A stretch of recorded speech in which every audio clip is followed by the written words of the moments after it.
Now I know that the insurance company is the insurer, but just be really careful. Sometimes our brains read this word wrong, and we accidentally thought that we read the word insured. Who's that?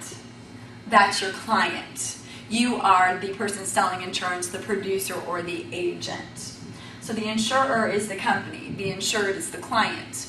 So who has a risk in the general account? The insurer does, of course. So we know exactly what the cash value is going to be over time. So let's say that we looked up on our table of cash value how much we were going to have in our traditional whole life policy when we reach the age of 65.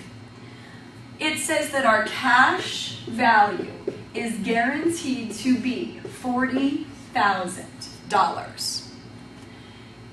When you have a cash value policy, you have the right as the insured to take out a loan. What's paid when you die? Face amount minus loan plus interest.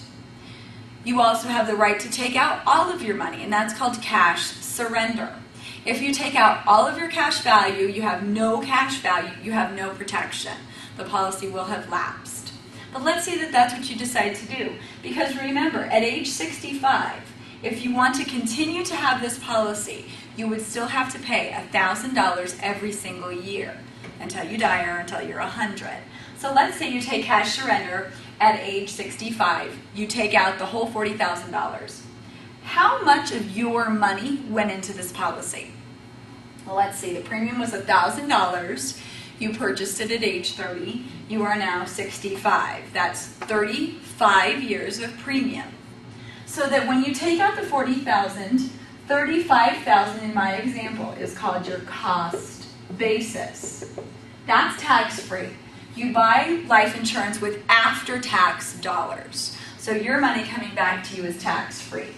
This $5,000 is your earnings, is your interest, and it is taxable as ordinary income. Now let's think about it. If I took cash surrender in the 4th year of this policy, do you think I would have a lot of cash value or a little bit? Little bit. So let's say that in the 4th year I took out my cash value and it was $900. Is that a taxable event? Well, if I had it for 4 years, I paid in $4,000 and I get out $900. No taxes would be due. It's only a taxable event if you get out more than you put into the policy, like in this example here. So there's no penalty on it at all. It's just ordinary income tax on the amount that represents your earnings. This time, let's say you did not take cash surrender. There's an important truism for all whole life policies. Whole life provides permanent protection until what age? 100. And it's also true that your cash value will equal your face amount at age 100. It's permanent protection lasting until you die or until you reach the age of 100. So let's say that you reach age 100.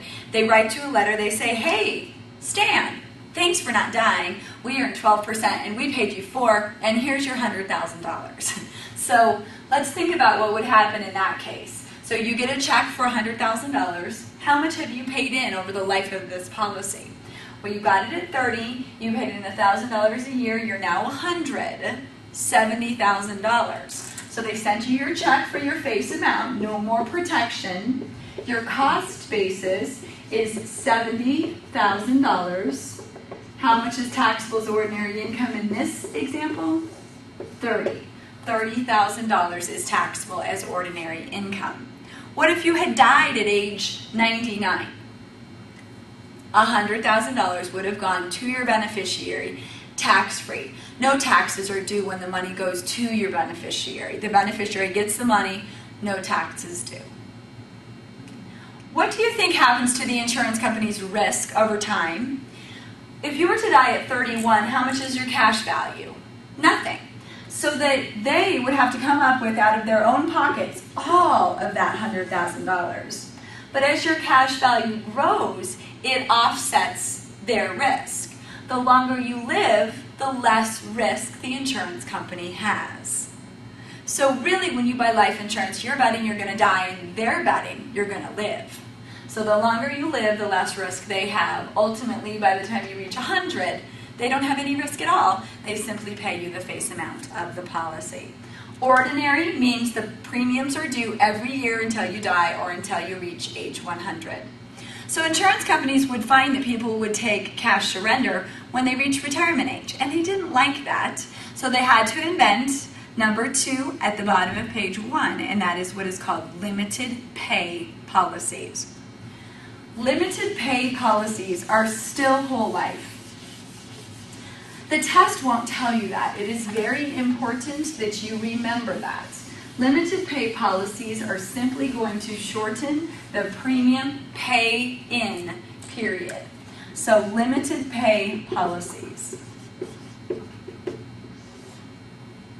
They can look various different ways. So we'll talk about one way that you could see it. LP stands for limited pay to what age?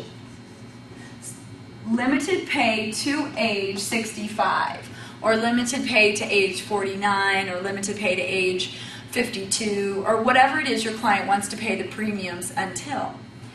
Sometimes they call this life paid up at age 65. So let's compare that to the ordinary policy that we just discussed.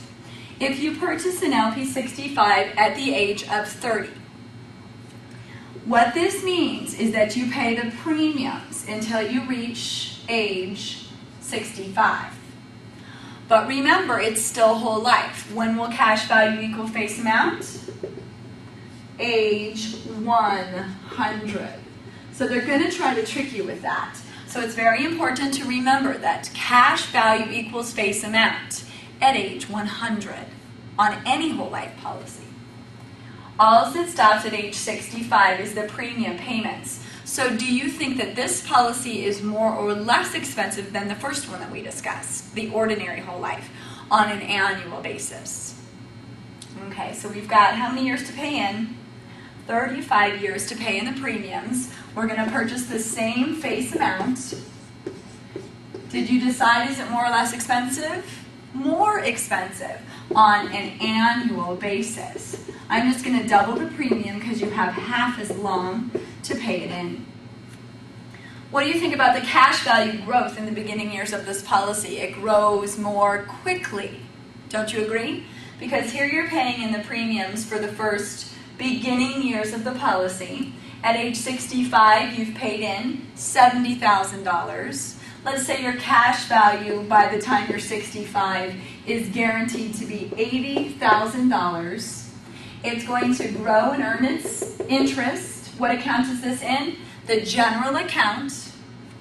You never have to pay again. You have permanent protection until age 100. So that the cash value grows more quickly in a limited pay policy. So this is the way one company came up with a name for it. Limited pay to age, whatever the client would like. We just happen to use 65. Now let's look at the other name for it. It will sometimes look instead like this. 20 pay life. So PL stands for 20 pay life.